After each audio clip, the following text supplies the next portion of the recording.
Coming up, working to ease the pain of the VIP TFR, we talk with a business owner who loses thousands of dollars every time the president is in Florida. General aviation serving California, how airplanes sprung into action to help during the Oroville Dam crisis. Plus, flying to Cuba, get a taste of the culture that awaits you. AOPA Live this week begins in just a moment. The dream is real, a truly affordable personal jet aircraft. The Subsonics kit is priced at only $42,000. Kit plus engine is still under $100K. Add instruments, upholstery, and paint and you're flying at SonicsAircraft.com.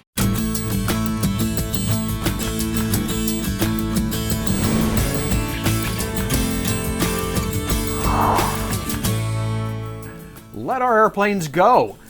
AOPA is trying to get the FAA and the Secret Service together to work out some relief for Lantana Airport in Palm Beach, Florida. Since becoming president, Donald Trump has spent the majority of his weekends at his Mar-a-Lago resort. Where the president goes, a restrictive TFR follows him, and the president's extended 4-day stay this weekend will shut down one of Florida's busiest general aviation airports. I have customers looking to move from Lantana because they don't want to deal with the TFR, they don't want to be grounded. So I have based customers that have been with me for years that are either moving to Boca, Pompano, North County, outside the 10 nautical mile TFR no-fly zone. Dave Johnson owns one of the 25 businesses on Palm Beach County Airport, known to most pilots as Lantana. Some 250 people work at Lantana, except when the president's in town. That's because Lantana is about 6 nautical miles away from the president's resort, inside the 10 nautical mile no-fly ring. AOPA is proposing a cutout and special procedures to allow Lantana to continue to operate safely. We're willing to have any kind of screening for pilots, but a small cutout so they can depart southwest from the airport. Under radar with a squawk code and heading. This is a tough one. Yeah, because it's inside that 10-mile ring, I guess this makes it particularly difficult because we've had some success in the past working with the security agencies on other presidential TFRs to get some relief, but this one more difficult. We've gotten cutouts all in Hawaii and other places under when Obama was traveling around, and I'm sure we'll be able to do the same with Trump. But when it's in this 10-mile no-fly zone, it makes it a lot tougher. But we're working hard. We're meeting. We've met with officials. We're going to continue to push for relief. This is a really important airport. Yeah, it is a very busy airport. I've been in and out of there myself.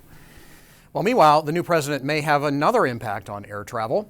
In a meeting last Friday with airline execs at the White House, President Trump seemed to react favorably to a suggestion from Southwest boss Gary Kelly that air traffic control be turned over to a private operation. Why do the airlines allow a system that you know is bad from the beginning, because you guys are pros? Why did they allow the government to put in the wrong system? Well, we're not in control. We believe that reforming the FAA by creating a not-for-profit corporation is the way to address the governance that you're speaking to. Because my pilot said it's a terrible system that they're installing, that the work they're doing now is a waste of tremendous amounts of money because the system is a bad system. That's coming from a pilot. Well, the FAA doesn't agree that NextGen is a bad system. They issued this statement calling NextGen one of the most ambitious infrastructure and modernization projects in U.S. history. FAA said NextGen has already resulted in $2.7 billion in benefits to passengers and airlines. Is the FAA going to make sure Santa Monica lives up to its agreement to keep the airport open and operating without hindrance for the next 12 years? Well, as Ronald Reagan said, trust but verify. AOPA is going to court to make sure that the association or third parties can take action to enforce the agreement. I want a powerful hammer so that we're not reliant on the Justice Department and the FAA to go in and ensure that this consent decree that they've agreed to is adequately implemented. On such issues as fuel, on such issues as fair treatment of tenants, on such issues as the tenant rates, on such issue as the hours of operation of the airport, on such issues as what type of fuel you can sell. AOPA is going to file a friend of the court brief to ensure that if either the FAA or the Justice Department fails to step in if the city doesn't act in good faith, AOPA can. Hundreds of thousands of people in Northern California are breathing easier right now. Earlier in the week, towns below the Oroville Dam were evacuated. North America's tallest dam was dealing with a damaged spillway and was at near capacity because of record rainfall. Entire towns full of people were told to leave their homes, and that left a lot of people desperate for information. AOPA Live's Paul Harrop shows us how General Aviation stepped up to serve. Gonzalo Pee-wee Curia loves flying his Cherokee 140 and sharing what he sees on Facebook. We see such a neat thing up there. You know, we get to see the ground from a whole different aspect. And all along, flying, I've been adding photos to my Facebook and my different albums at home of aerial sites. So when his hometown was threatened with devastating floods from the damaged Oroville Dam spillway, he has just kept doing what he always has. It was kind of second nature to me to, when this crisis started, to go up and just take aerial pictures. Starting early in the crisis, Pee-wee sent out photos and videos to any media outlet that needed them. Traditional TV stations, newspapers, but also new media. Just to help in this crisis. When the evacuation orders suddenly came, Pee-wee, his wife, and animals headed for higher ground with not much more than the clothes on their backs, leaving the airplane in the danger zone. A fellow pilot who lives on high ground took them in, but Pee-wee wanted to get back and get his airplane and more supplies. Another fellow pilot came to his aid, landing on the remote mountaintop and ferrying him down to Oroville Airport. At that point, we were able to take the airport car to our home, pack some stuff, go back, load it in my Cherokee, and then fly to Paradise Airport, which is kind of closer to where we were at. Pee-wee spent the next day helping ferry other pilots' aircraft out of the danger zone and continuing his one-man flying information service. People all over Northern California have been reaching out to thank him. They really appreciate what's going on. And I hate to say what I've done because it's not about me, it's just what I've done. I've been able to convey a message to them. A message brought by General Aviation, serving America. Paul Harrop, AOPA Live. Thanks, Paul. As we record this broadcast, the evacuation orders are lifted, but affected towns are cautiously watching the forecast. There is more rain predicted in the coming days. When we come back, Red Bull racing in the desert. And as a short hop from Key West, we take you to Cuba. Purchasing your own aircraft is an exciting experience. AOPA Finance simplifies the process, saving you money with lower interest rates and hassle-free loans, so you get into your new aircraft sooner. AOPA Finance, the right approach to buying an aircraft. Welcome back. The 10th season of the Red Bull Air Race is underway, and AOPA Ambassador Michael Goulian is sitting in the top 10. Michael finished 6th at Abu Dhabi, putting him well in the front of the field.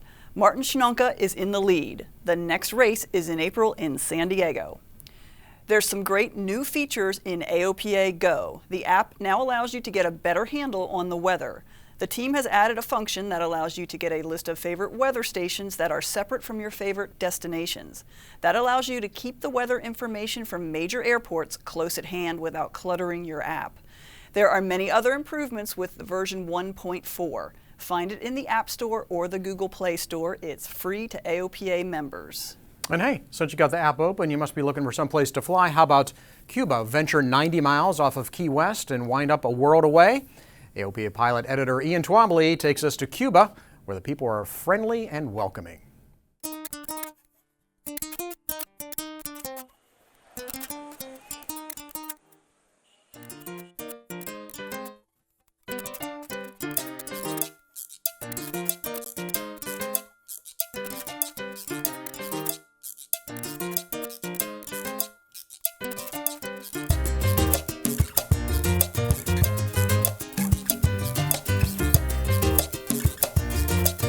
Cuba is only 90 miles from Key West, but culturally and politically, it's a world away.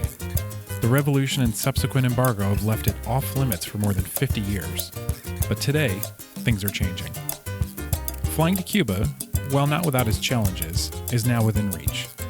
It can be made even easier with the help of a handler. Eric Norber from Cuba Handling is one of the best. It's really no different than any IFR flight anywhere in the U.S. It's straightforward. The controllers speak excellent English. The procedures are exactly similar to what you would expect flying into any airport in the United States, just another IFR flight. And what about once you get there? I mean, you know, people are used to either mom and pop FBOs or maybe chains like Signature and that sort of thing. How would you describe the ground process? So Cuba, with the recent allowing of private aircraft from the U.S., they're still trying to figure out kind of how to accommodate the expectations of private pilots. They don't have FBOs. It's a state-run handling company that provides the services. So you can get avgas and you can expect typical services like you would at an airport in the United States. It's just that it doesn't come as naturally to them. So things sometimes can move a little bit slower. 290 Sierra, go ahead.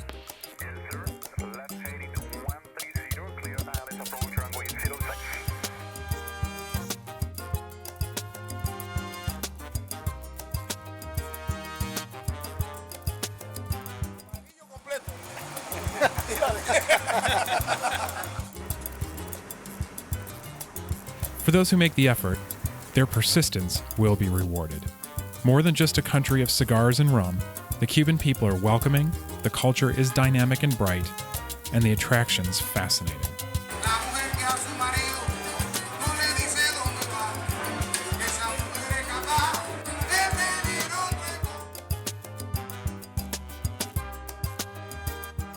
On-site guides are essential to having a fulfilling experience.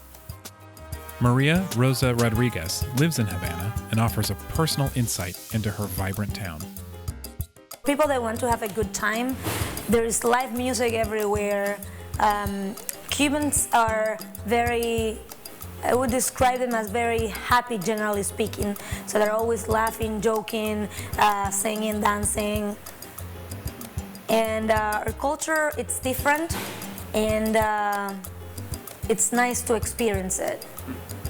But it gives you the chance to be technology-free if you choose to, if you don't go to a hotel and try to check Wi-Fi or something like that. But it gives you the opportunity to get in touch with people again, not with electronic devices or, you know, no Facebook most of the time, because you're going to be doing things, interacting with people, dancing, drinking mojitos, which are different, by the way. So, yeah. Music permeates life in Havana. It's in the streets, and if you're lucky, you can get a more personal experience. Rodriguez can arrange for a private concert with Jacek Manzano, one of Cuba's premier jazz trumpeters. It's one of the many experiences you can have in an amazing country that is closer than you think. So today, before the McDonald's, before the Burger Kings, go to Cuba and fly there.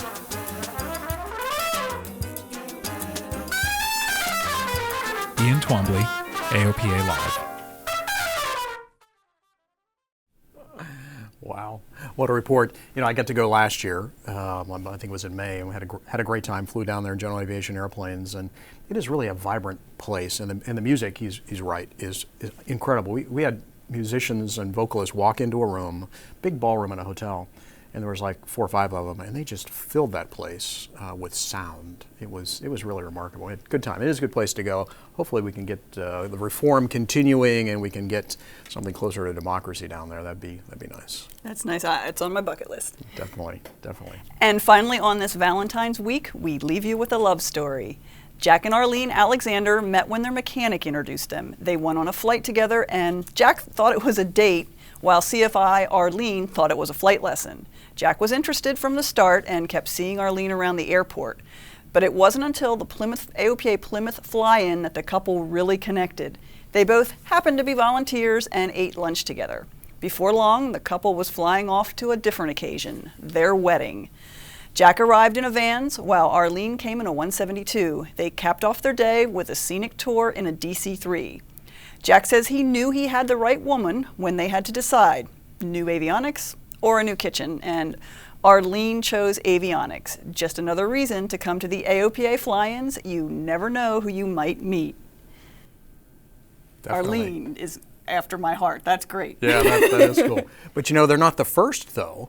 Years ago, at an AOPA Expo, I think it was in Florida, we had a couple meet at one of our events, and they came back, it was either a year later or maybe 2 years later, and they actually got married at the AOPA convention back in the day. Oh, so, wow. you know, folks, if you're looking for a date, come on out to one of our fly-ins or conventions. It's a way to meet like-minded folks, I guess. Another benefit. Well, that's going to do it for us this week. Join us next Thursday for another edition of AOPA Live This Week.